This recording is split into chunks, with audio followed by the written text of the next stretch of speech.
Hi everyone. I have a hack that I thought everyone knew about, but we in our closet just have mesh drawers. And if you look, I just chuck my stuff in here, but you can tell, I mean, it's technical stuff. And so I have shoved it quite full, but it doesn't wrinkle. And so you can just shove the stuff in here for the drawers that, things need to be nicer. I don't overfill them so much, but you can see the same thing here with our closet.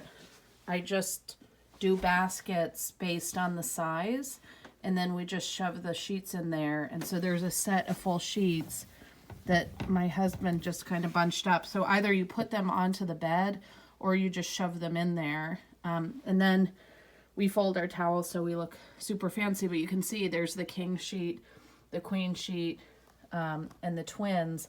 But again, they're just a heap or they're folded. And then you don't have to fold really anything ever again.